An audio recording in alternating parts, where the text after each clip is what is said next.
안녕하세요. 저는 결혼 7년 차 유부녀입니다. 주변에서 보면 시댁과의 트러블로 고민하는 사람들이 많은데요. 저 또한 얼마 전까지 시댁 일로 고민이 컸어요. 혼자서 소가리를 하다가 해결이 됐는데 그 과정이 정말 드라마틱해서 이렇게 사연을 적어보게 되었습니다. 남편의 가족은 시모와 남동생이 있었어요. 시부는 말 그대로 한량이었다고 했는데요.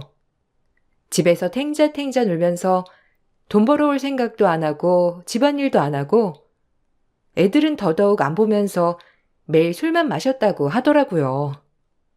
그때 당시 시모는 시집살이도 호되게 당하셨는데 그나마 자식들이 있어서 꾹꾹 참으셨다고 해요.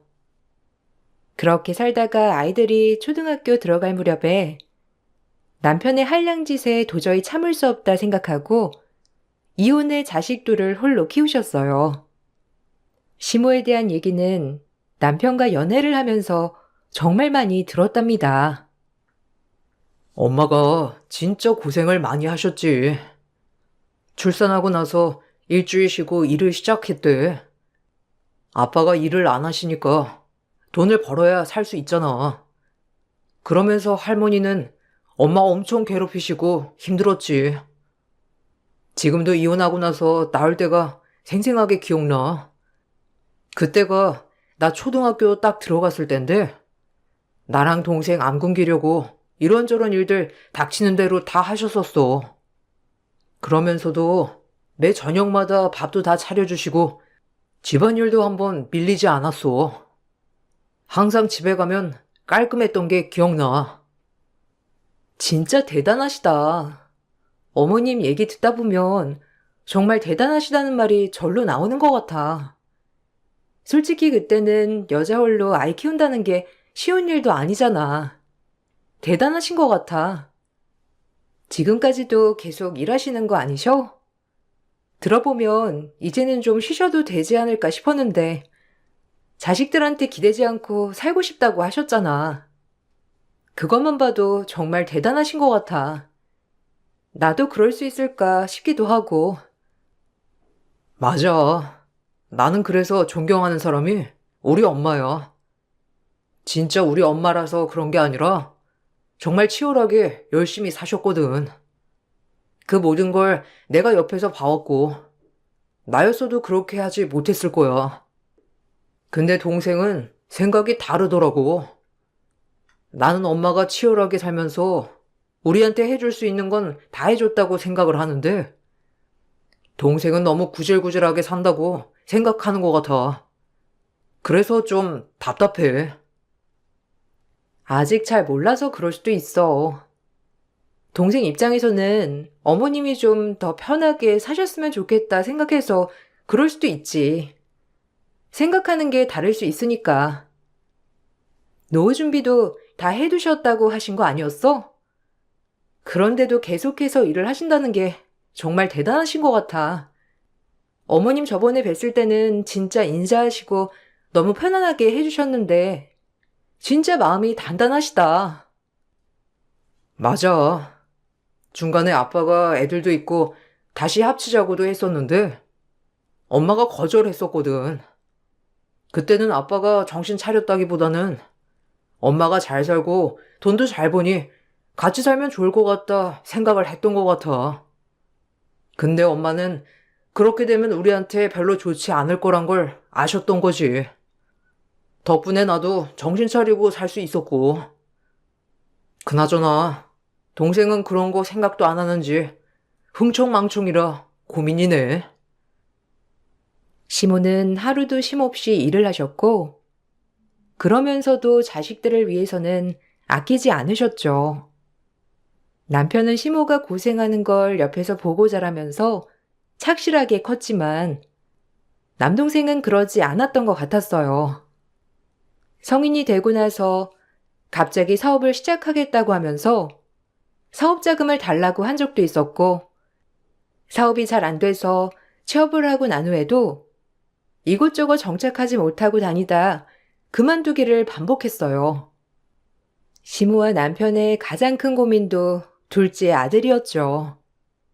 연애를 하면서 남편의 동생을 자주 봤던 것은 아니지만 간혹 들었을 때는 대책 없이 오늘만 사는 사람 같았어요.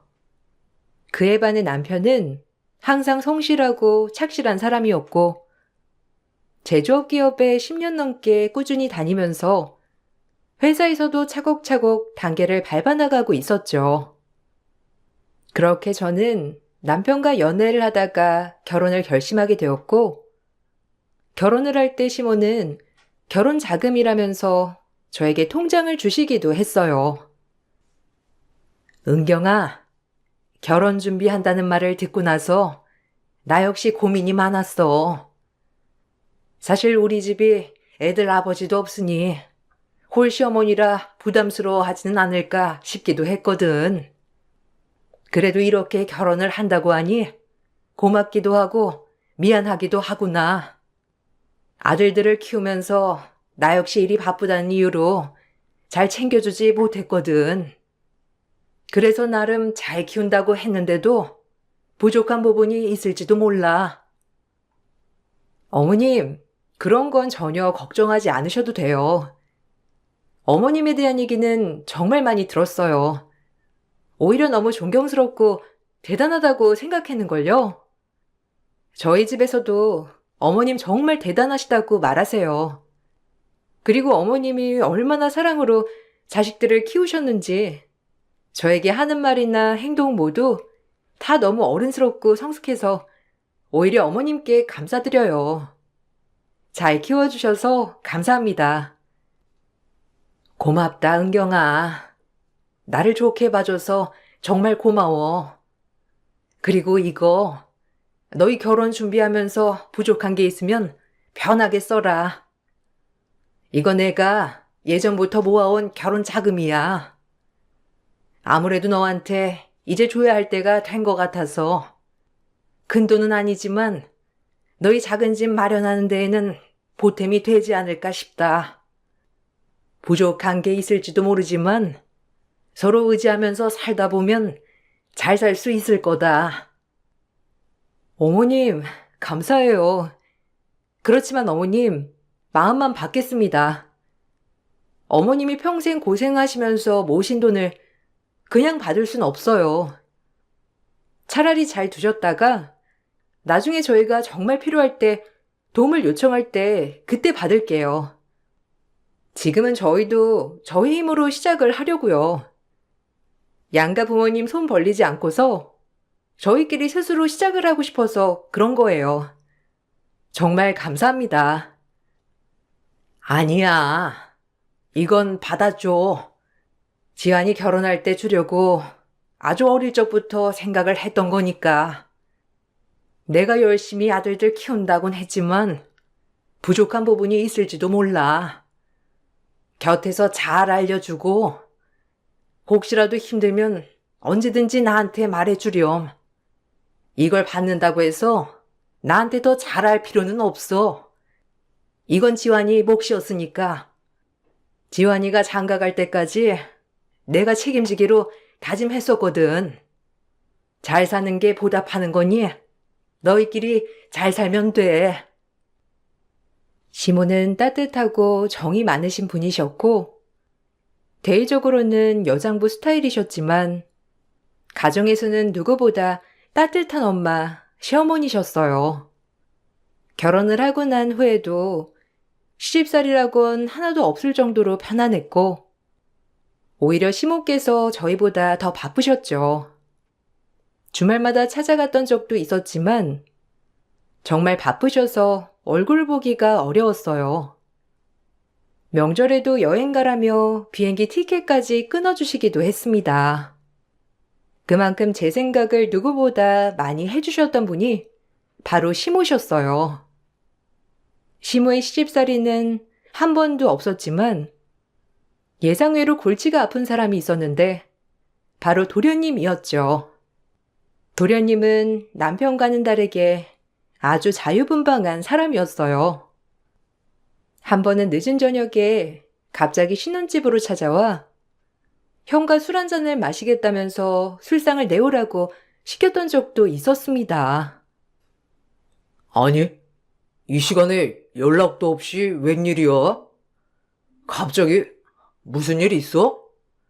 이 시간에 올 사람이 없는데 갑자기 누가 초인종 눌러서 깜짝 놀랐잖아. 아유, 그나저나 이 술 냄새는 뭐야? 술 마셨어? 아니, 술을 마셨으면 곱게 집에나 갈 것이지. 여기까지 어떻게 왔어? 연락도 없이. 너 이렇게 하는 거 얼마나 예의 없는 일인지 알아? 정신 차리고 집에나 가. 이게 뭐 하는 짓이야? 형수님도 계신데. 아휴, 형, 왜 그래? 그냥 기분 좋아서 한잔 했어. 아, 나 오늘 집에 안 가고 여기서 자고 갈 거야. 괜찮죠, 형수님? 여기까지 온 김에 형, 나랑 술 한잔 마시자. 형수, 술상 좀 내와봐요. 오늘 형수 요리 실력 평가해야 되겠네. 형이랑 술 한잔 마실 테니까 맛있는 안주 한번 만들어 보세요. 네? 지금요? 도련님, 지금 밤 10시가 넘었어요. 내일 남편 출근도 해야 하고, 저도 출근해야 하고요. 지금 자도 늦었는데. 도련님, 일단 술도 많이 드신 것 같은데, 오늘은 그만하고, 다음에 쉬는 날에 맛있는 거 먹어요. 지금 당장 재료도 없고, 도련님도 많이 드셨잖아요. 시간도 늦었으니까 얼른 들어가세요. 작은 방에 이불 꺼내줄게요. 거기서 오늘은 주무시고요. 형수, 나 안 취했어요. 그리고 오늘 꼭 형이랑 한잔 해야 되겠는데? 그냥 대충 있는 재료로 만들어 봐요. 아니, 하도 엄마가 안 시켜가지고 내가 안 되겠다 싶어서 온 거니까. 형수, 나한테 이런 대접해도 되는 거예요? 나 형한테 하나밖에 없는 동생인데? 그리고 이제 엄마가 집사라고 돈도 준 거 아니었어요? 그러면 나도 편하게 오고 갈 수 있는 거지 뭐. 야, 어디다가 형수래? 형수님이라고 불러. 술주정 부릴 거면 곱게 집에나 가. 어디다 대고 형수님한테 버릇없게 구냐? 정신 좀 차려라. 엄마 너 때문에 속상해 하는 거 안 보여? 제발 나이 먹고 철없는 짓 그만해. 그리고 지금 몇 시인데 술을 마셔? 내일 출근 안 해? 너 또 일 그만둔 거 아니지? 엄마가 겨우겨우 알아보고 너 들어가라고 한 거잖아. 제발 좀 정신 차리고 술은 그만 마셔. 아, 형, 꼰대네. 요즘 누가 한 직장에 오래 다녀? 안 맞는다 싶으면 그만두는 거지. 엄마한테 말해야 되겠다. 형수가 밥상도 한번 안 차려줬다고. 이렇게 내쫓았다고 말해야 되겠네. 형수, 엄마가 앞에서는 엄청 잘해주는 것처럼 하지만 뒤에서는 다 보고 있는 거 알죠? 내가 형수 이렇게 나한테 대한 거 알면 엄마 속으로는 무척 욕하실 텐데. 그러면 안 되는 거 아닌가? 거의 한 달에 한 번꼴로 집에 갑자기 찾아와 술상을 차려달라며 진상을 부리기도 했지만 무엇보다 비싸 보이는 물건을 막무가내로 빌려가서 망가뜨리는 일도 있었어요. 남편이 타고 다니던 차가 오래돼서 친정에서 출퇴근할 때 쓰라면서 차를 사주시기도 했는데 그때 딱 그 차를 보더니만 갑자기 도련님이 차가 고장이 났다면서 잠시 빌려가겠다고 한 적이 있었죠. 그런데 실제로는 잠깐 급한 일이 쓴 것이 아니라 차를 빌려가 놓고선 몇 주 동안 잠수를 타 버렸습니다. 나중에 시간이 지나고 뻔뻔하게 나타나서는 잘 썼다면서 아무 일 없다는 듯 가지고 온 적도 있었어요. 너 진짜? 도대체 뭐 하는 자식이냐? 너 진짜 제정신이야? 자수리할 때까지만 며칠 사용한다고 해놓고선 지금 몇 주 동안 연락도 안 받고 뭐 하는 거야? 적어도 연락이라도 받아야 하는 거 아니야? 급한 일이라고 사정사정해서 빌려줬더니만 지금 뭐 하는 거야? 너 그리고 엄마한테도 연락 안 했어? 집에도 안 들어오고 자꾸는 이게 뭔데? 진짜 정신 안 차릴래? 아, 아유, 미안. 형한테 내가 말 안 했나? 나 여자친구랑 여행 갔다 왔어. 솔직히 내 차 오래되기도 하고 연비도 안 좋잖아. 형 차 끌고 나가면 여자친구도 좋아할 것 같아서 잠깐 빌렸어. 미안. 여자친구가 엄청 좋아하더라고. 덕분에 잘 썼어. 아, 그리고 형, 이거 보험 가입되어 있지? 아니, 차는 좋은데 왜 이렇게 안 튼튼하지? 주차하다가 살짝 부딪혔는데 스크래치가 생각보다 많이 났더라고. 보기에만 좋지 내구성은 영 별론가 봐. 뭐? 너 진짜 도른 거냐? 그냥 가지고 가서 탄 것도 모자라서 사고까지 냈어? 진짜 제정신이 아니구나. 너 이거 내가 산 차도 아니고 처갓집에서 타라고 선물해 주신 거야. 나도 아껴서 타고 있는데 네가 뭐라고 이따위로 만들어 놔? 좋은 말로 할 때 원상태로 다 복구해 놔. 그리고 여행을 몇 주씩이나 갔다 왔다고? 너 진짜 일도 그만둔 거냐? 어쩌려고 그러는 거야? 아휴, 형, 왜 그래? 별거 아니야. 살짝 스크래치만 난 거야. 왜 이런 거 가지고 그렇게 쪼잔하게 나와? 나도 결혼 좀 하자. 형은 결혼했잖아. 나는 이렇게 보이는 게 없으면 결혼 어떻게 해? 그리고 처갓집에서 선물로 받았던 거면 더 좋네. 어차피 형 돈으로 산 것도 아니고 거기다가 선물로 준 거니까 그냥 막 써도 상관없잖아. 그건 선물한 사람한테도 예의가 아니지. 도련님, 그거 저희 남편 출퇴근하는 거 좀 편하라고 사주신 거예요. 버스나 지하철 타고 출퇴근하면 거의 1시간 내내 서서 가야 하니까 남편 편하라고 집에서 생각해서 사주신 거라고요.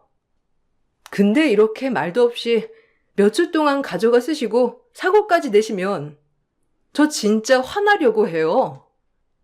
안 그래도 몇 주 동안 남편 출퇴근 때문에 전보다 몇 시간 더 일찍 일어나고 그랬는데 여행 가느라고 가지고 간 거라니 진짜 황당하네요.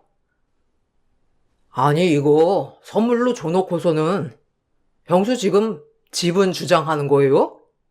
와, 째째하네. 어차피 형한테 선물로 준 거잖아요. 그럼 이제는 형 건데 왜 형수가 화내지? 형이 나한테 뭐라고 하는 건 이해해도 형수는 나한테 화내면 안 되지.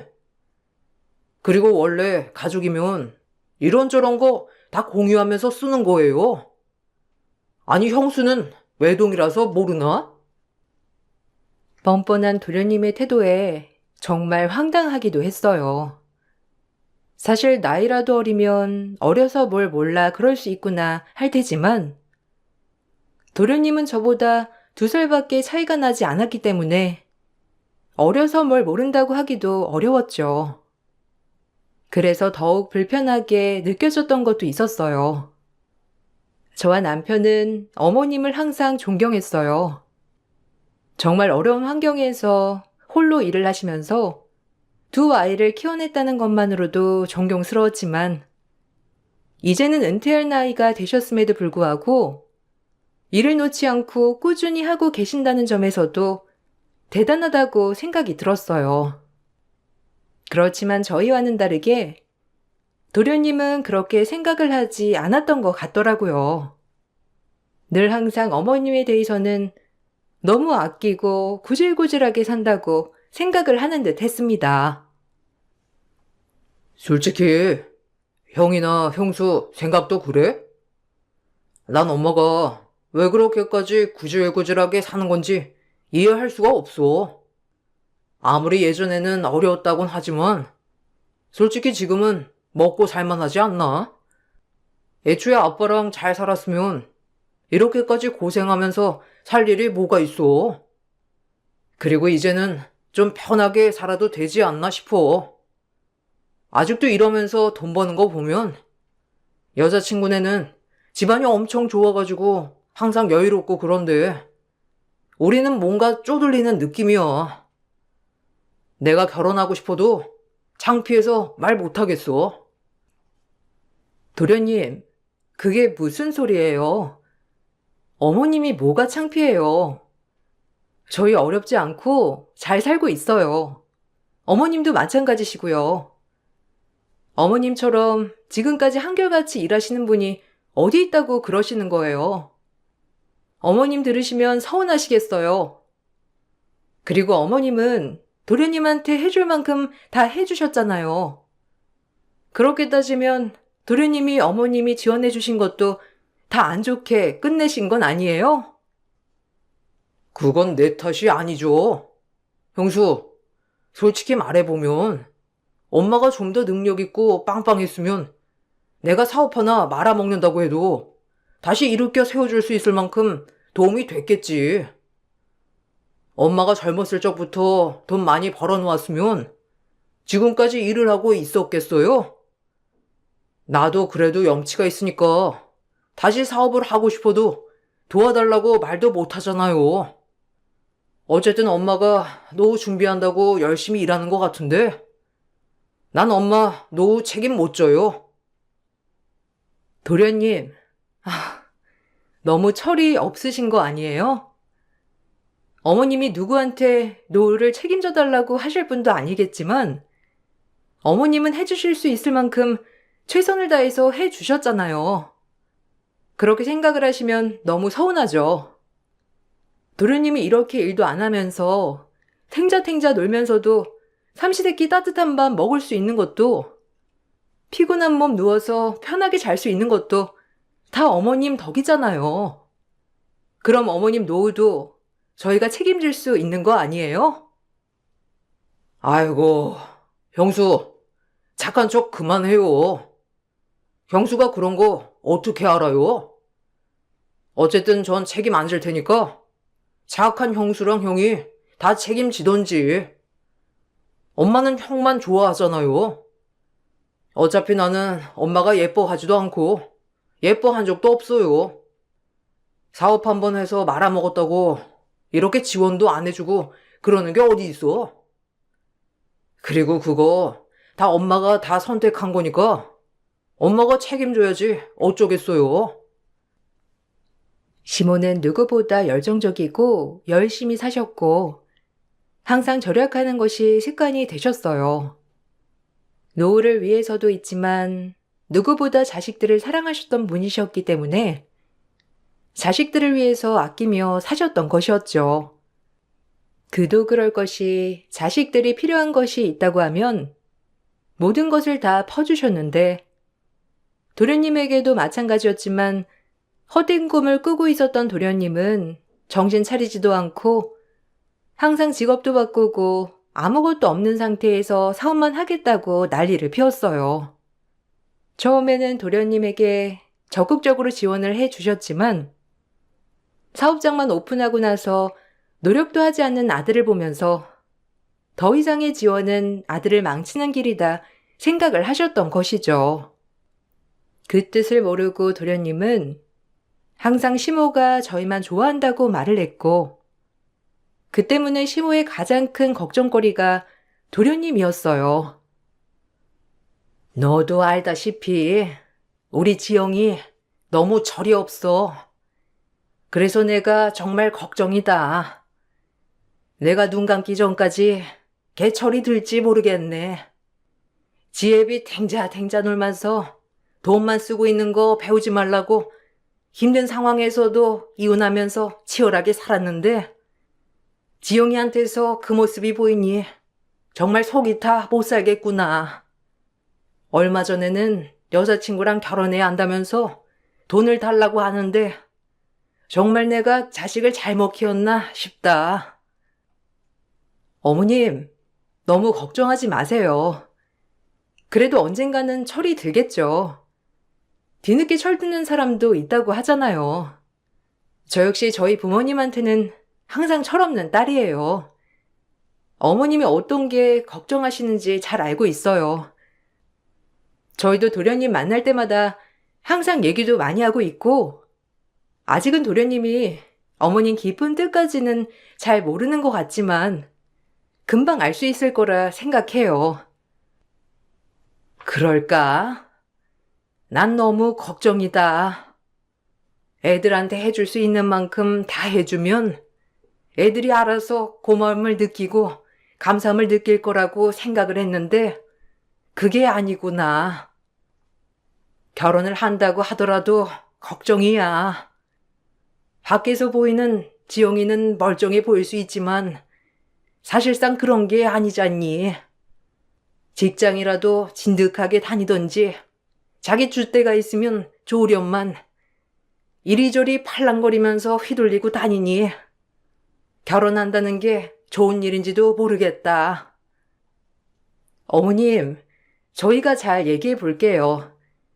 지원 씨도 요즘은 도련님이랑 자주 얘기하려고 노력하더라고요. 도련님도 그래도 어느 정도 생각이 있을 테니 어려운 일 있으면 옆에서 잘 도와줄 거예요. 어머님, 너무 걱정하지 마시고 조금 더 시간을 두고 지켜봐요. 철없는 시동생은 시간이 지나도 철들 줄 모르고 어린애처럼 굴었어요.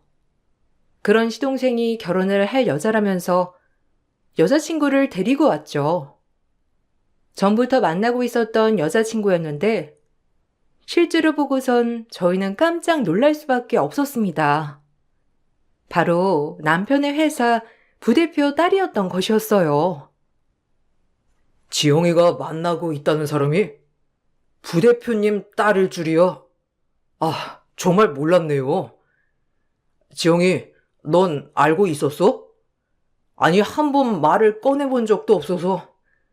그럼 3년을 사귀면서 우리만 몰랐던 거야? 전에 회사 창립 행사할 때 오신 적 있으시죠?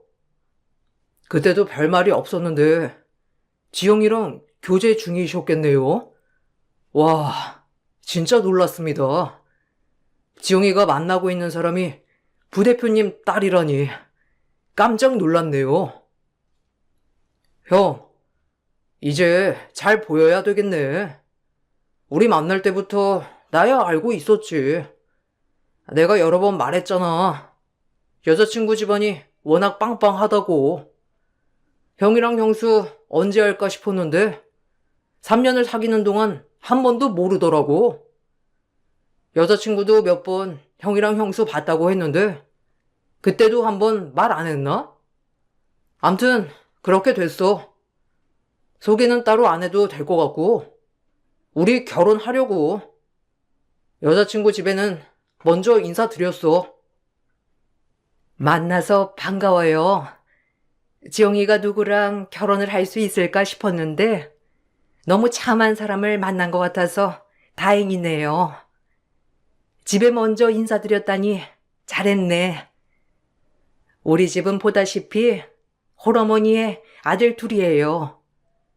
그렇지만 그런 거 부담스럽게 생각하지 않아도 돼요. 결혼하고 둘이서만 잘 산다면 그것만으로도 좋으니 부담 갖지 말고. 그럼 사돈댁과 상견례를 해야 하겠네. 아, 그런 거 걱정하지 마. 그냥 엄마는 결혼식장만 오면 돼.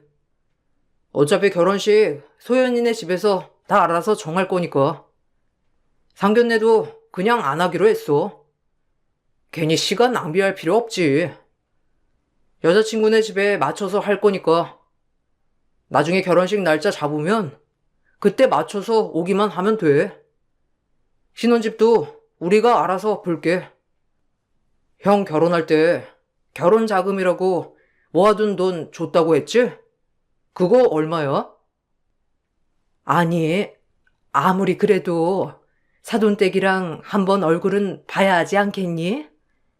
그래도 엄연히 한 가족이 되는 건데 상견례도 안 한다는 건 좀 너무하지 않니? 그러지 말고 시간 내서 한번 식사 자리라도 마련해봐. 들어보니 지안이네 회사 부대표이신 것 같은데 시간이야 그쪽으로 맞춰서 잡아도 상관없지만 그래도 서로 얼굴은 보고 인사도 해야 하는 거 아니야? 아니, 그럴 필요 없다니까. 결혼하고 나서도 서로 교류할 것도 아니고 어차피 그냥 결혼식 형식상 하는 거잖아. 여자친구네 집에서 집 마련해 준다고 하는데 엄마 결혼 자금 줄 거면 지금 줘. 나도 뭐 하고 가야지. 사업도 이제 시작할 것 같아. 장인어른 힘 얻어가지고 시작하면 더 잘 될 것 같기도 하고. 시동생은 너무나 철이 없는 생각을 가지고 있었습니다. 무작정 결혼 자금만 달라는 시동생을 보면서 시모는 억장이 무너지셨죠.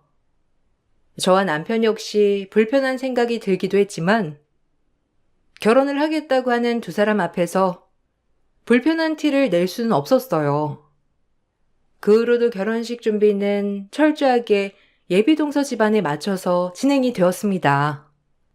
시동생은 저희에게 아무런 말도 전하지 않은 채 단지 결혼식 날짜만 말해줬을 뿐이었어요. 시동생은 결혼도 하기 전부터 예비동서 집안 힘을 빌려서 사업을 벌일 생각에 신이 난 듯 했습니다. 시모는 이런 상황에 결혼 자금으로 모아둔 돈을 줘야 할지 고민을 하고 있었고, 시동생은 그런 시모를 재촉했어요. 어느 날 저에게 예비동서가 전해줄 것이 있다며 연락이 왔습니다. 갑작스러운 연락이라 당황스러웠지만 집으로 찾아오겠다고 하길래 그러라고 말을 했죠. 집에 찾아온 예비동서는 황당한 말을 꺼내놓기 시작했습니다. 사실 지영 씨랑 결혼을 해야 할까 말까 고민을 많이 했거든요. 지영 씨와 워낙 성격도 좋고 하지만 홀시어머니의 형도 저희 아빠 회사에 다니고 있으니 주변 사람들 시선도 있고 결혼식 하면 그거 다 알게 되잖아요. 우리 아빠 체면도 있는데 그렇다고 직장 그만두라고 할 수도 없는 노릇이고 이해하죠? 어쨌든 결혼식은 해야 하니까 뭐 다른 사람들이 알게 된다 하더라도 어쩔 수 없는 거죠. 그 얘기하려고 여기까지 오신 거예요? 그런 거라면 걱정 안 하셔도 돼요. 저희 남편 가족 됐다고 해서 뭔가 바라거나 그러진 않을 거니까. 결혼 준비는 잘 되어가고 있어요? 안 그래도 궁금했는데 도련님도 그렇고 아무것도 말을 안 해주길래 어떻게 되어가나 했어요. 아무리 그래도 양가 집안 식구들 인사는 해야 하지 않을까 싶은데 혹시 부대표님이 불편해 하시는 건가요? 아빠가 불편해 할 게 뭐가 있어요? 그냥 사원일 뿐인데 그냥 단지 걱정하는 거라면 혹시나 결혼했다고 해서 뭐 잘 보이려고 한다든지 회사에 이상한 소문이 돈다든지 그런 걸 걱정하는 거죠. 그리고 양가 가족들 인사할 것까진 없지 않을까요? 어차피 그냥 저랑 지영 씨가 부부가 된 거지. 다른 가족들은 상관없는 사이니까. 어쨌든 결혼 준비는 잘 되고 있어요. 잘 되고 있다고 하니 다행이네요. 그래도 너무 저희를 배척하고 있는 듯 해서요. 어머님도 많이 궁금해하고 있어요. 제가 먼저 결혼을 하긴 했지만 한 번도 시집살이 없으셨고 오히려 저희보다 더 바쁘신 게 어머님이세요. 그러니까 혹시라도 시집살이 때문에 경계하시는 거라면 그럴 필요 없다고 말해주려고요. 그러니 결혼 준비를 하는 동안에는 저희한테도 얘기도 좀 해주고 교류를 좀 하는 게 어떨까 싶은데요. 돌려 말하니까 잘 못 알아듣네. 아니, 결혼은 저랑 지영 씨가 하는 거지. 다른 가족들은 상관없지 않아요? 그리고 홀시어머니건 뭐건 상관없어요. 어차피 지영 씨만 보고 하는 결혼이니까. 애초에 조건 따졌으면 지영 씨랑 연애도 시작 안 했겠지만. 어쨌든 이건 좀 선 넘는 것 같은데요? 저한테 잘 보여야 할 텐데. 저한테 잘 못하면 아주버님 승진 물 건너가는 거 알죠? 아무리 그래도 이런 식으로 무리하게 굴면 안 되죠. 먼저 결혼했다고 꼰대짓은 다 하고 있네. 네? 뭐라고요? 아니, 제 말은 그 뜻이 아니고요. 아니, 그것보단 제가 무슨 선을 넘었다고 그래요? 따지고 보면 결혼하는 건데 결혼한다고 통보만 하고 의논하는 것도 없고 그리고 오늘 와서도 이게 무슨 말이에요? 잘못하면 승진이 물 건너 간다니요. 그쪽이야말로 이상한 말 한 거 아니에요? 당신한테 잘 보이고 말고에 따라서 승진이 좌지우지 되는 거면 그게 더 이상한 거 아니냐고요. 그럼 그렇지 않겠어요? 나 당신 남편 회사 부대표 딸이에요. 아무리 그래도 딸이 불편하다고 하면 아빠가 그쪽으로 좀 생각을 해보지 않겠냐고요. 먼저 결혼했다고 제기 잡으려고 하는 것 같은데 그런 거 소용없고요. 오늘은 이거 전해주려고 왔어요. 저희 청첩장 나왔거든요. 어차피 손님이라고 해도 거의 우리 아빠 손님일 텐데 그냥 자리만 채우러 오라고요. 이게 뭐 하는 짓이야? 그나마 아내라도 제정신이네 만난 것 같아서 다행이라고 생각했건만 둘이 아주 똑같네. 청첩장? 이거 필요 없으니까 당장 나가. 그 손바닥만한 게 회사냐? 싹싹 빌어. 어디서 갑질하고 있어? 예비 동서의 말에 집에 있던 시몬은 제 명함을 가지고 예비 동서 얼굴로 던졌습니다. 사실 예비 동서가 막무가내로 찾아오기 전 시몬은 시동생 결혼 때문에 걱정이 앞서 저희 집으로 온 상태였거든요. 방에서 기다리고 계셨던 시몬은 예비 동서가 하는 말을 듣고선 참다 못해 뛰쳐나오셨고 길길이 화를 내셨어요. 그리곤 제 명함을 예비 동서에게 던지셨습니다. 전 남편 회사의 원청업체 대표이사였기 때문이었죠. 남편 회사의 원청업체는 원래 제 아버지가 하는 회사였습니다. 그곳에서 어릴 적부터 일을 했고 전 대표이사로 재직을 하고 있었어요. 하청업체의 부대표 딸이 찾아와 자신에게 잘 보이지 않으면 남편의 승진에 영향이 있을 수 있다는 황당한 말에 저도 화가 났지만 시몬은 더욱더 화가 나셨습니다. 그 후로 시몬은 저희 아빠에게 연락을 하셨어요. 당신이 자식을 잘못 키워 하청업체 부대표 딸인 사람이 저에게 남편 승진을 빌미로 압박을 가했다면서 미안하다고 사과를 하셨죠. 이렇게 아빠의 귀에 이 사건이 들어가게 되면서 아빠는 하청업체를 교체하는 상황까지 이르게 되었어요. 남편은 회사를 그만두었고 저희 회사로 들어오게 되었어요. 워낙 능력도 좋았던 사람이었지만 의리로 회사에 쭉 있었던 것이었거든요. 예비동서는 이 사건으로 저에게 사과를 하러 찾아오기도 했어요. 저기 잘못했어요. 정말 미안해요. 제가 주제도 모르고 그렇지만 하청 계약까지 연장을 안 하시는 건 너무하신 거 아닌가요? 언니 말대로 그런 게 일에 연관이 되어 있다면 안 되는 거잖아요. 한 번만 잘 말해주시면 안 될까요? 저희 아빠가 회사에서 쫓겨나셨어요. 저 때문에 하청 일도 끊기고 큰 계약을 했던 곳에서 끊겼다면서. 다시 계약만 해주신다면 제가 앞으로는 주제 넘지 않고 잘할게요. 아니요. 그럴 필요 없습니다. 그쪽이 무슨 생각으로 지금까지 살아왔는지 잘 알겠네요. 도련님이 그나마 제대로 된 사람 만나서 정신 차리나 했더니만 똑같은 사람을 데리고 와서 참 놀랐어요. 제가 그쪽 아버님 회사와 연관이 안 되어 있었다면 그쪽이 지금 나한테 와서 사과라도 했겠어요? 안 했겠죠. 미안합니다. 정말 미안해요. 제가 그러려고 그런 건 아닌데 그냥 결혼하고서 텃세 부리는 건 아닐까 싶어서 기분 나쁘게 했다면 죄송해요. 어머님께도 사과드리고 싶은데 연락을 안 받으셔서요. 지금 저희 집도 난리가 났어요. 그건 그쪽이 책임을 져야죠. 저희도 거래는 신뢰로 하는 겁니다. 그쪽을 알지 못했으면 모를까. 이미 서로 다 알게 됐는데 계약을 제대로 할 수 있겠어요? 그쪽도 그렇게 말했잖아요.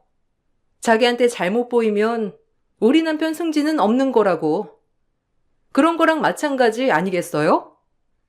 사과할 필요 없습니다. 다신 볼 일도 없겠네요. 그 뒤로 시모는 시동생도 내쫓았습니다. 결혼을 하든지 말든지 상관없다면서 이제는 아들은 하나로 생각을 하시겠다면서 냉정하게 내쫓으셨어요.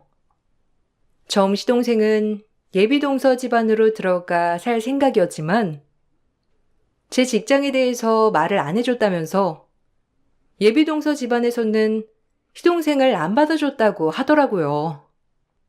그 뒤로 시동생은 온갖 일을 하면서 겨우겨우 하루 일당을 벌며 지냈고 그제야 엄마가 얼마나 고생을 하면서 자신들을 키웠는지 알게 되었다고 해요.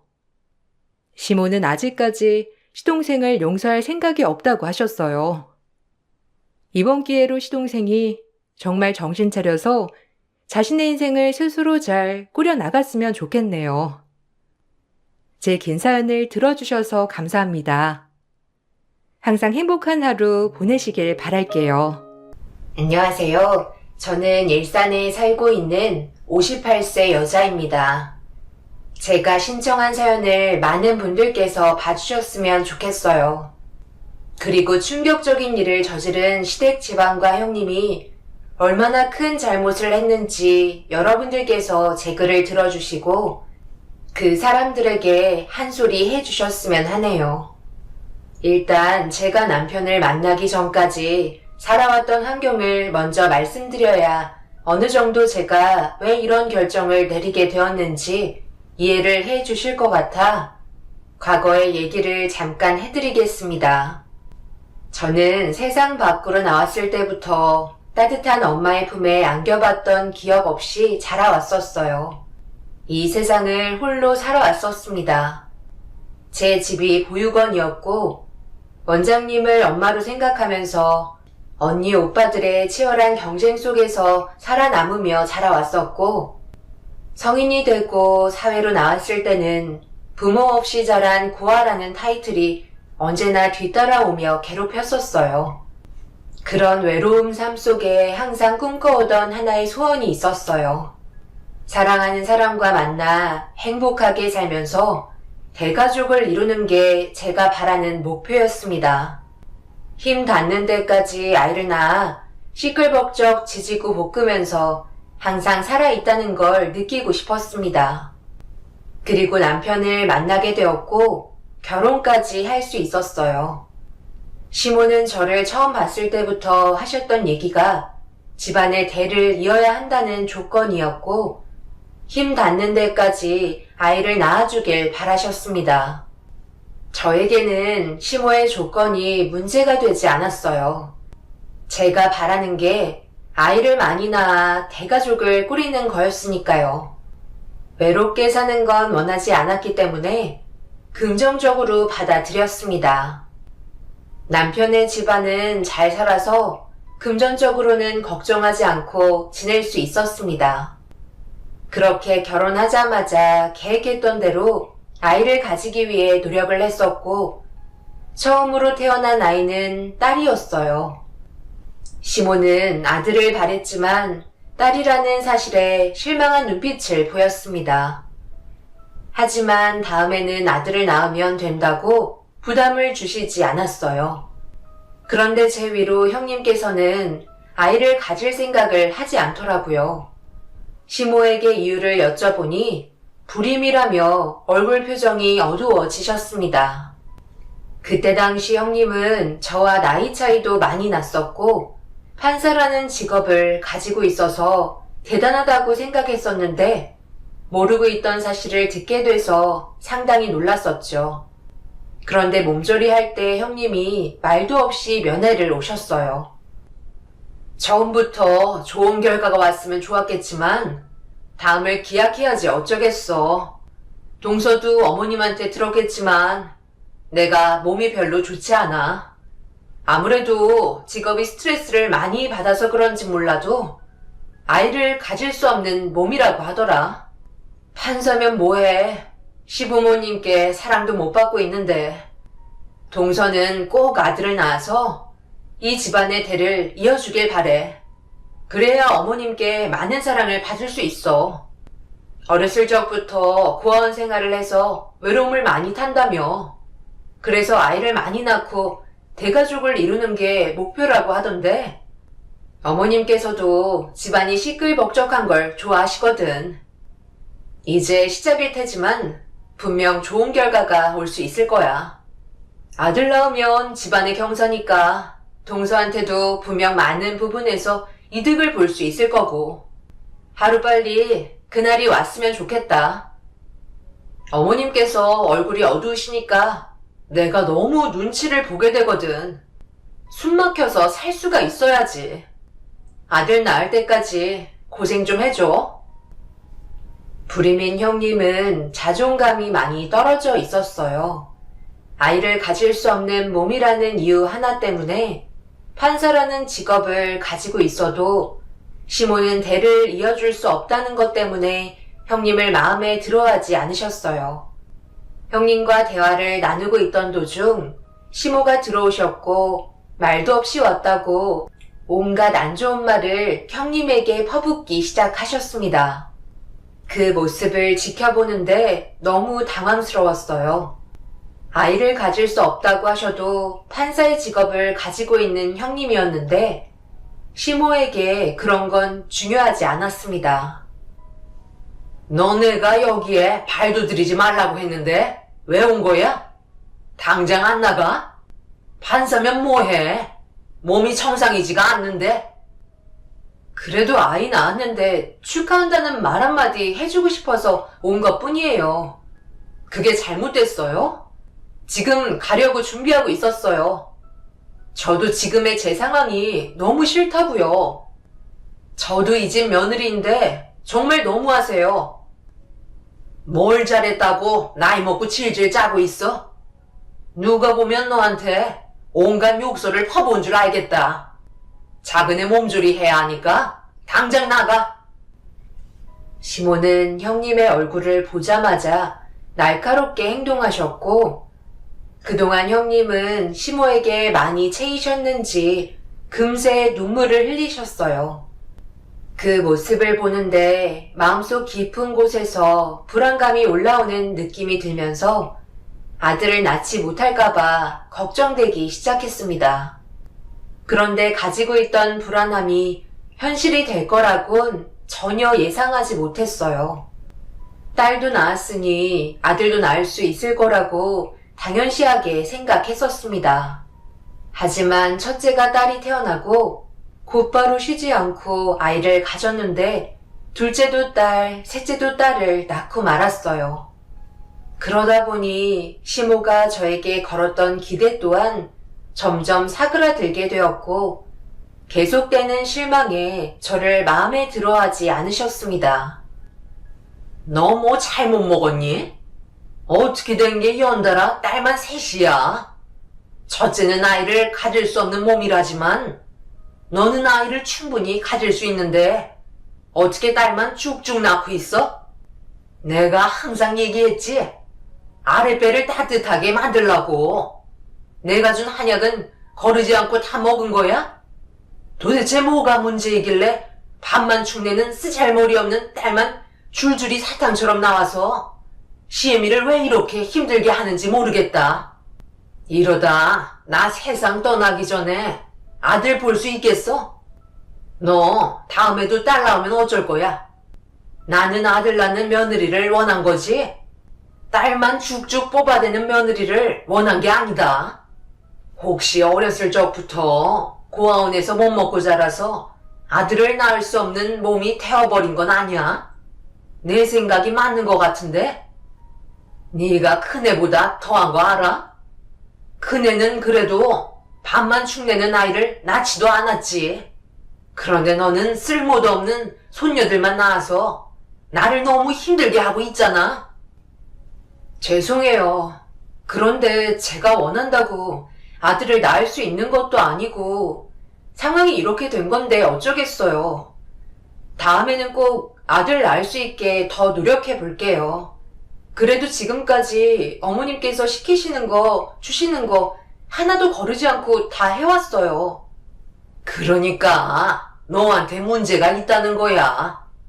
내가 그동안 먹으라고 준 것들 용한 데서 만들어 온 거고 주위에서는 전부 다 아들을 낳았다고 하더라. 너만 딸을 낳았어. 그러니 내가 속이 안 터져? 요즘 여자들과 다르게 어른한테 고분고분한 모습이 보기 좋아 아무런 조건 없이 아들 하나만 원했는데 내가 큰 걸 바라는 거야? 왜 이렇게 힘든 길을 택하려는지 모르겠다. 시모는 셋째까지 딸을 낳게 되니 기다리는데 많이 지치셨는지 결국 저한테 쌓여있던 불만이 터지고 말았습니다. 그런데 저도 할 말이 없었어요. 시모가 원하는 만큼 저도 아들을 간절히 원했었지만 모든 건 제가 원하는 대로 이루어지지 않기 때문에 현실을 받아들이고 다음을 위해 몸을 회복하는 데 집중했어요. 그런데 확실히 셋째를 출산하면서 몸에 무리가 왔는지 임신이 쉽게 되지 않았어요. 그리고 아들을 낳지 못했다는 스트레스 때문에 몸에 불균형이 온 것 같았습니다. 예상대로라면 벌써 임신 소식을 알려줘야 하는데 아직까지 소식이 없는 거니? 산부인과에서 검사는 받아본 거야? 네, 검사 받고 왔는데요. 몸에는 딱히 문제없이 건강하게 회복된 상태라고 하셨어요. 원장님이 스트레스 때문에 임신이 안 될 수도 있다고 최대한 휴식을 취하는 게 좋을 것 같다고 얘기하셨어요. 좀 더 시간을 두고 기다려야 할 것 같아요. 네가 스트레스 받는 게 뭐가 있어? 참 잘났다.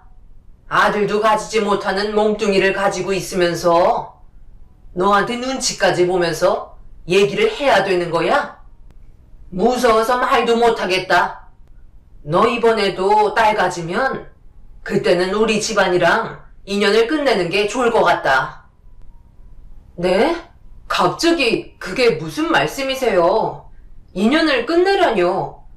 그럼 그이랑 이혼하라는 말씀이신가요?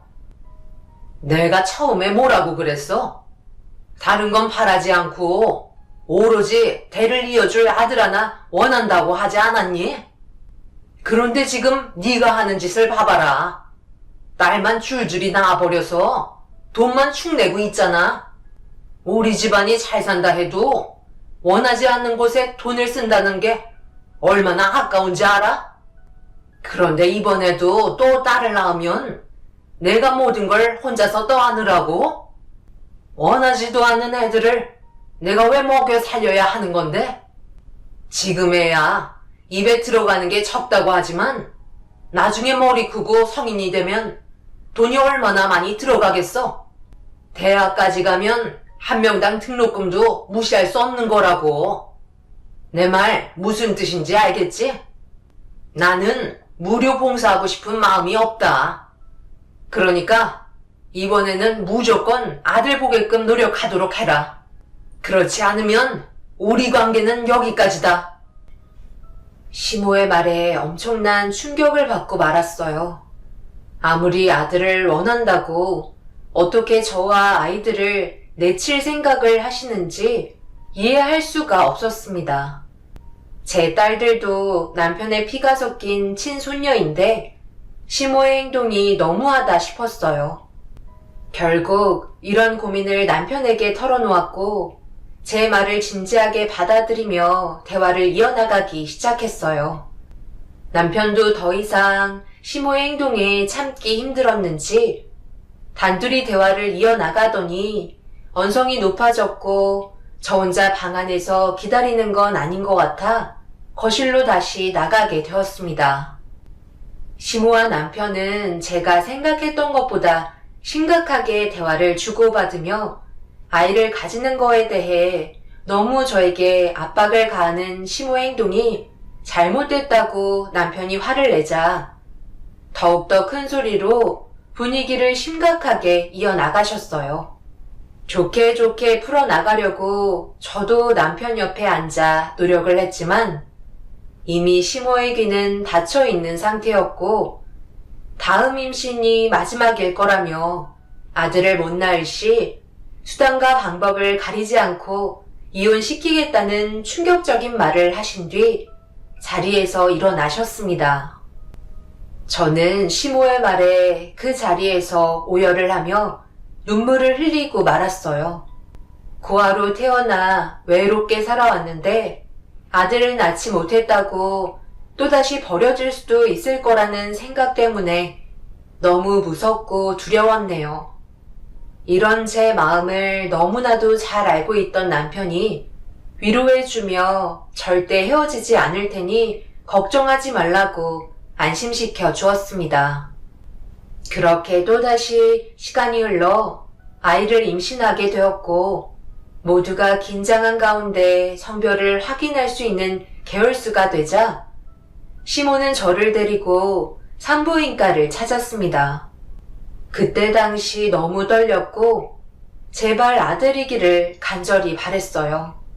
그렇게 초음파 검사를 시작하는데 원장님의 입에서 잘생겼다, 건강하다는 말을 꺼내지 않고 이쁘게 생겼다는 말만 반복하셨습니다. 그 말을 듣자마자 시모의 안색이 안 좋아지시더니 뒤도 안 돌아보시고 집으로 돌아가셨네요. 결국 넷째도 딸을 낳게 되면서 시모는 몸조리하는 저에게 다가와 남편과 이혼하는 게 좋을 것 같다고 얘기하셨어요. 더 이상 저를 지켜보는 것도 힘들다며 위자료를 두둑하게 줄 테니 시모와의 인연을 그만 마무리 지어줬으면 한다고 얘기하셨습니다. 그런데 저에게 했던 모진 말들을 뒤늦게 들어온 남편이 뒤에서 전부 들었고 결국 집안은 난리가 나고 말았네요. 결혼 생활하면서 남편이 무서울 정도로 분노하는 모습을 처음 보게 되었고 시모도 살짝 당황한 듯 보였지만 물러나고 싶은 생각이 없으셨는지 무조건 이혼하라고 못을 박으셨습니다. 제가 이 사람이랑 결혼한 이유가 자식만 낳으려고 결혼한 줄 아세요?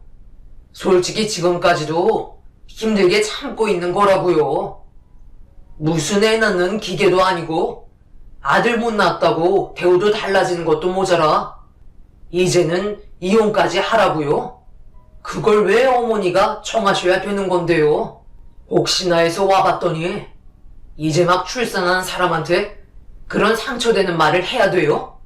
고생했다는 말 한마디가 우선 아닌가요?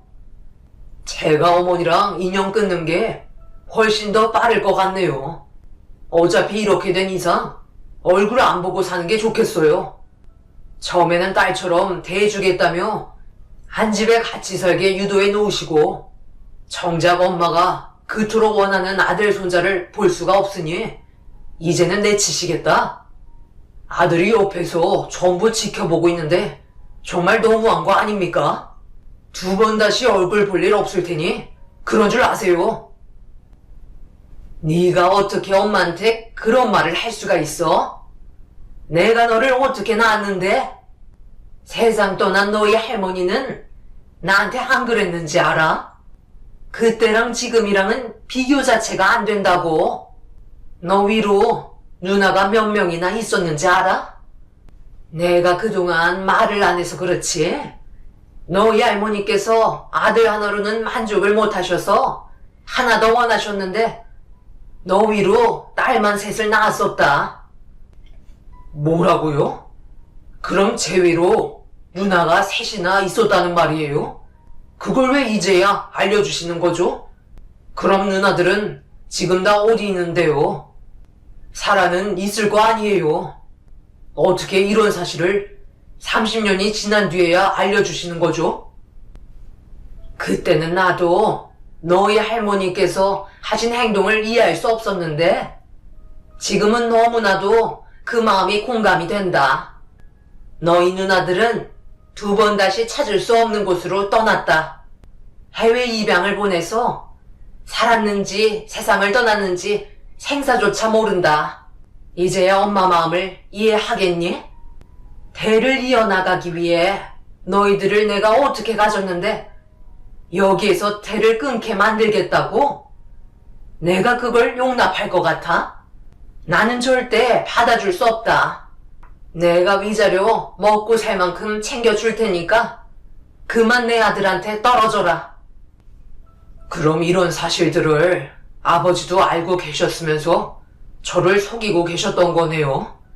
이런 집안에 내가 태어났다는 게 정말 끔찍하고 얼굴도 모르는 누나들이 나 때문에 희생이 됐다는 걸 생각하니까 어머니 아버지를 절대 용서하고 싶지 않아요.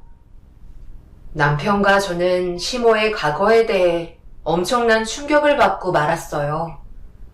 그런데 이해할 수 없는 건 과거의 아픔들이 저에게 대물림되고 있었다는 거에 온몸에서 소름이 돋고 있었습니다.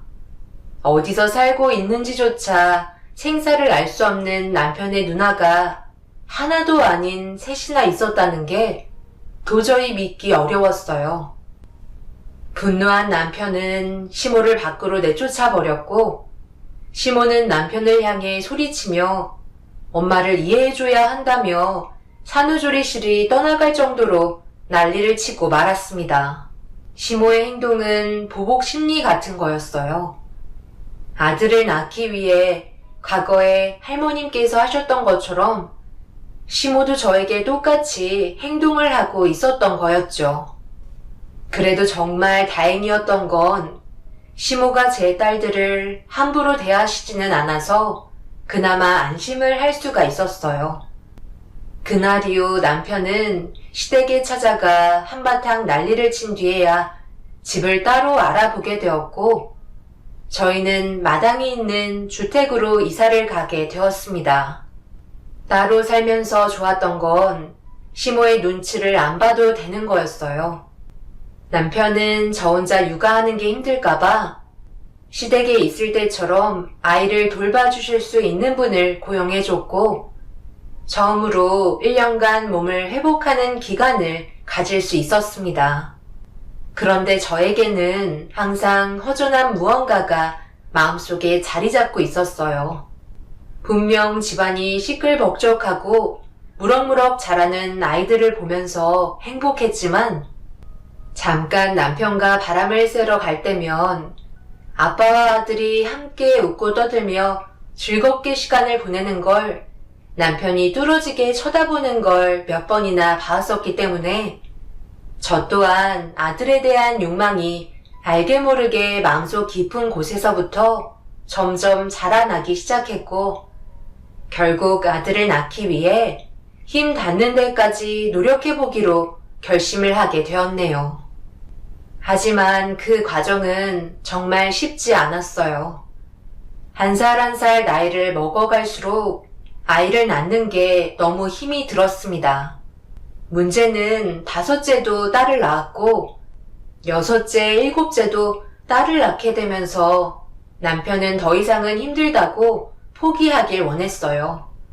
아들을 바라는 건 욕심일지도 모른다며 2손을 들어버렸습니다. 결국 아들의 얼굴을 한 번도 못 보고 딸만 7명이나 되어버렸죠. 남들은 아들, 딸 잘 낳고 사는데 저는 거의 매년마다 연년생으로 아이를 가졌음에도 아들 얼굴 한번 못 보고 평생을 살아야 한다는 게 너무 억울했어요.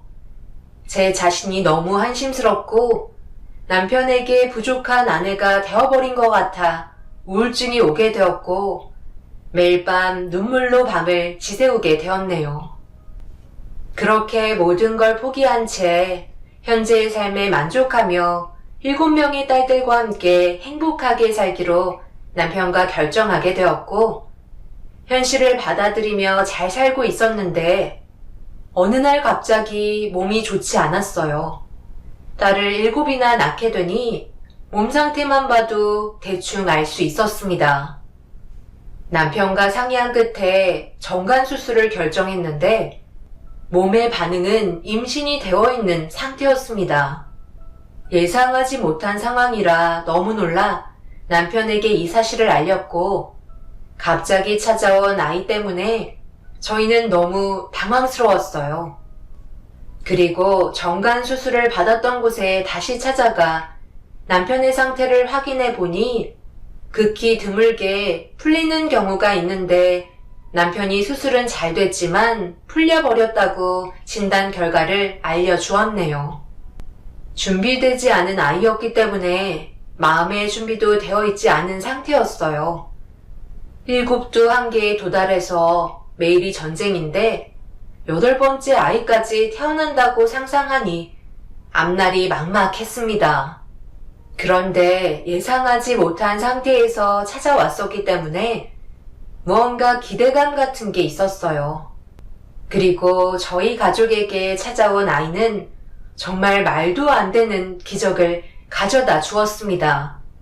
8번째로 찾아온 아이의 성별이 아들이라는 말에 엄청난 충격을 받았고 원장님께 몇 번이나 되물으며 그동안에 힘들었던 날들이 물밀듯이 밀려오면서 기쁨의 눈물을 흘리고 말았어요. 그렇게 간절히 바라던 아들이 세상 밖으로 나오게 되었고 남편이 제일 기뻐하며 좋아해 주었네요.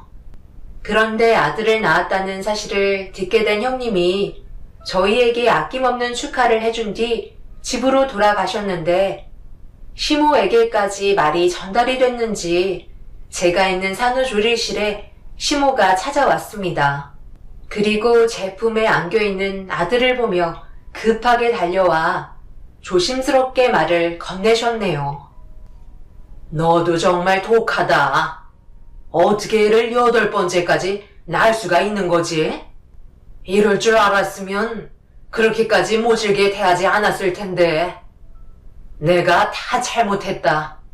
애미야, 나도 좀 손자를 안아볼 수 있을까?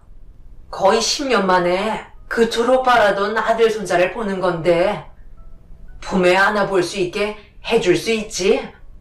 그 잘생긴 얼굴 좀 가까이에서 보고 싶구나. 내가 이렇게 부탁하마. 한 번만 안아보게 해다오.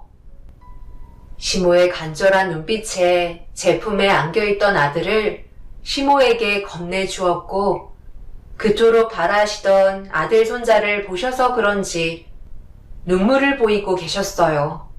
그런데 뭔가 분위기가 이상하게 흘러가기 시작했고 갑자기 시모의 얼굴 표정이 바뀌더니 말도 안 될 정도로 저에게 충격을 안겨주었습니다. 솔직히 너는 지금 딸만 7이라 애들 제대로 키울 수나 있겠니? 아무리 아이들을 돌봐주시는 분들이 옆에 붙어 있어도 소홀해지기 마련이다. 그래서 큰애랑 상의를 해봤는데 우리 박씨 집안에 하나뿐인 아들 손자 제대로 키워주고 싶구나. 생각해봐라. 너는 고아원 출신인데 그 꼬리표가 자식에게까지 붙어갈 테고 그럼 앞으로 살아가는데 얼마나 많은 시련과 부딪히겠니? 하지만 큰애는 판사잖아. 판사라는 한마디에 모든 게 끝나는 거야. 그만큼 세상이 바라보는 시선들은 전부 다 똑같은 거라고. 큰애가 앞으로 잘 키워주기로 결정했으니까 그런 줄 알거라. 내 말 무슨 뜻인지 이해했지? 네가 10달 품어 힘들게 세상 빛을 보게 해줬는데 앞으로 인생은 끝장나게 살게 해줘야 할 거 아니니? 앞으로의 대우가 달라질 거다. 너 품에 있어봤자 일반 회사원밖에 더 되겠어? 그런데 판사의 아들로 태어나면 인생 자체가 바뀌는 거라고. 시애미 말이 무슨 뜻인지 충분히 이해했지?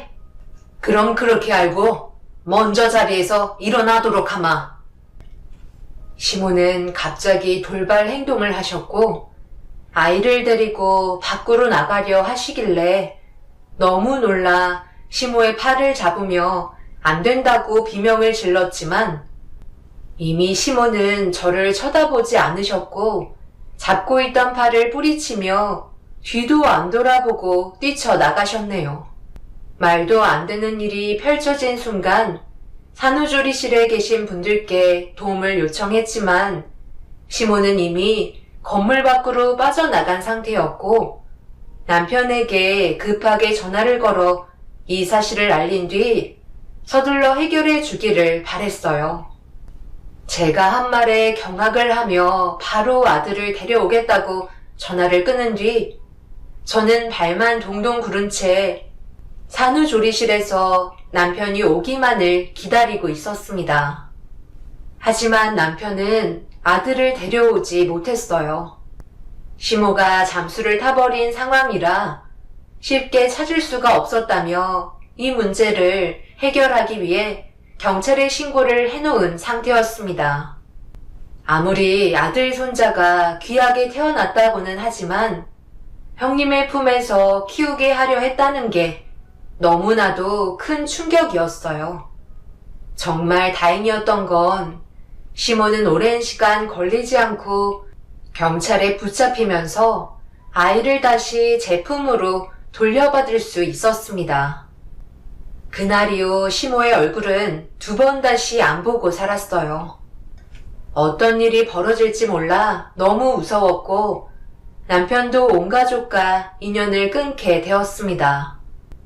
분명 아들 손자를 낳아줬기 때문에 다시 좋은 가족 관계를 형성할 수 있을 거라 생각했었는데 그건 제 착각이었고 말도 안 되는 일을 꾸몄다는 게 너무 소름이 돋았네요.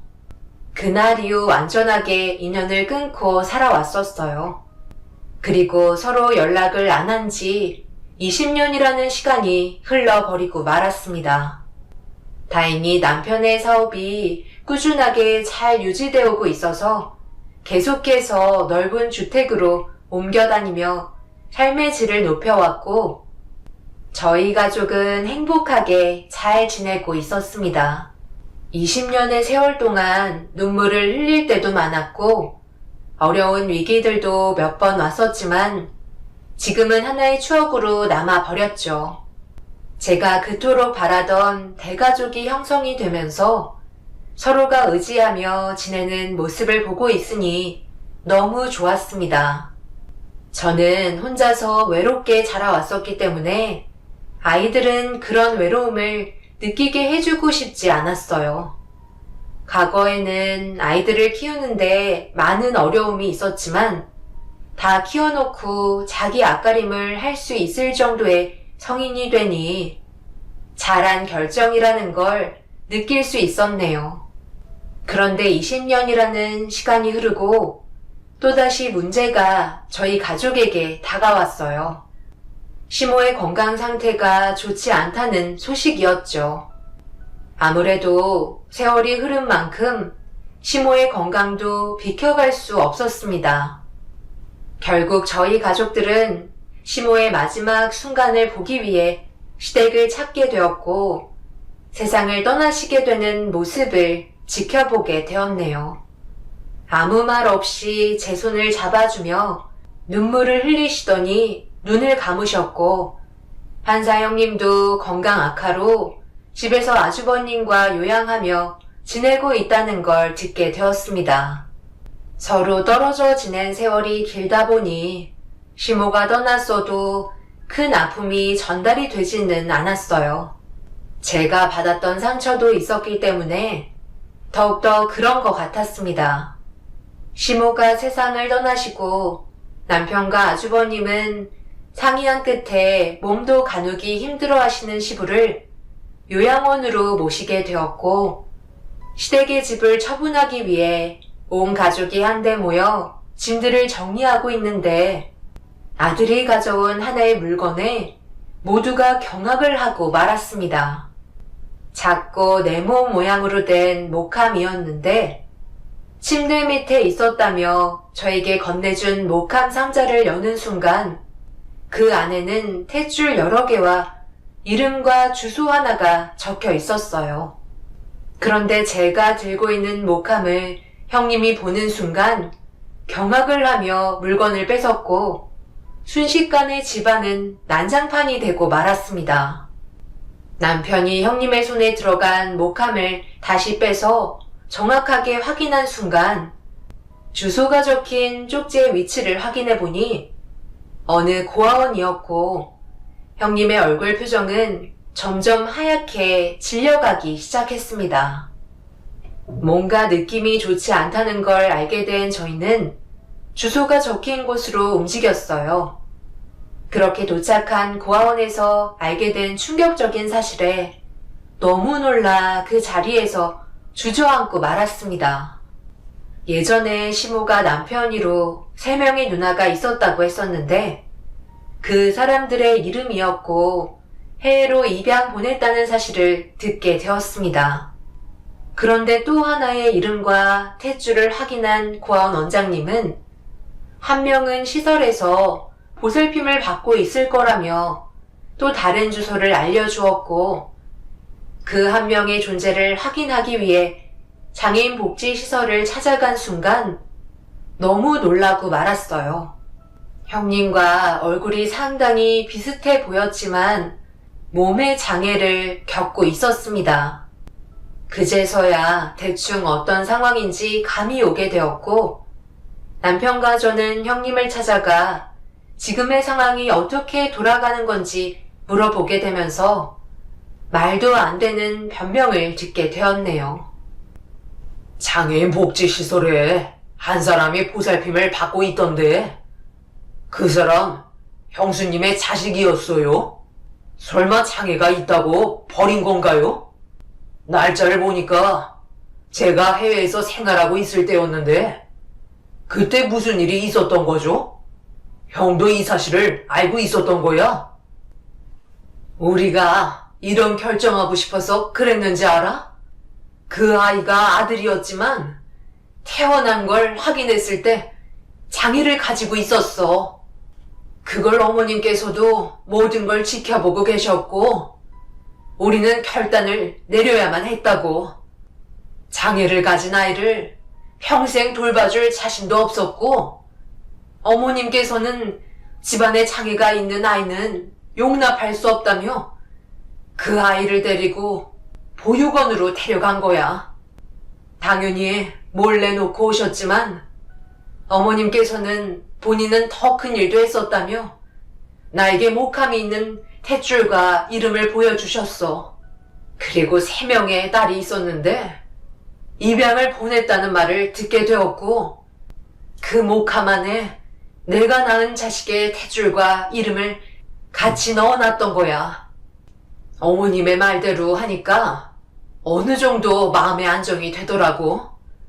내 자식을 버렸지만 목함 안에 있는 탯줄이 꼭 버리지 않은 것 같은 느낌을 주었어. 나도 장애를 가진 아이는 싫었어. 아들이었지만 평생을 돌봐주고 싶지 않았다고. 그날 이후 다시 아이를 가지려고 시도했지만 호르몬 불균형으로 계속해서 임신이 되지 않았고 조기 폐경이 오면서 완전 불임이 되어버렸어. 그렇다고 장애인 복지시설에서 살고 있는 내 자식을 다시 데려와서 평생을 수발들며 내 인생을 허비하고 싶지 않다고. 형님의 말에 저희 가족은 전부 경악을 했어요. 시모는 세상을 떠났지만 과거에 얼마나 악행을 저질렀는지 알 수 있었고 제 딸이 무사하다는 것만도 감사하게 생각했었습니다. 결국 이런 사실들이 밝혀지고 지금 현재 입양을 보냈던 남편이로 3명의 누나들을 찾고 있는 중입니다. 그리고 장애인 복지시설에서 보살핌을 받고 있는 형님의 자식은 어떻게 해야 할지 고민을 하고 있는 중이네요. 성인이 되어버린 형님의 자식이 너무 불쌍하기만 합니다. 형님은 절대 가족으로 받아주지 않겠다고 하네요. 여러분들께서 앞으로 어떤 식으로 지금의 일을 처리하면 좋을지 의견을 주시면 정말 감사하겠습니다. 장애를 가지고 태어나 엄마의 품에 제대로 안겨본 적 없이 고아원에서 자라 장애인 시설로 옮겨진 형님의 자식을 보면 제가 살아왔던 환경과 너무 비슷해서 마음이 찢어질 것 같습니다. 어떤 결정을 내려야 현명할까요? 여러분들의 생각을 듣고 싶네요. 제 사연을 들어주신 분들, 오늘 하루 행복하시고 즐거운 명절 보내시길 바랍니다. 감사합니다.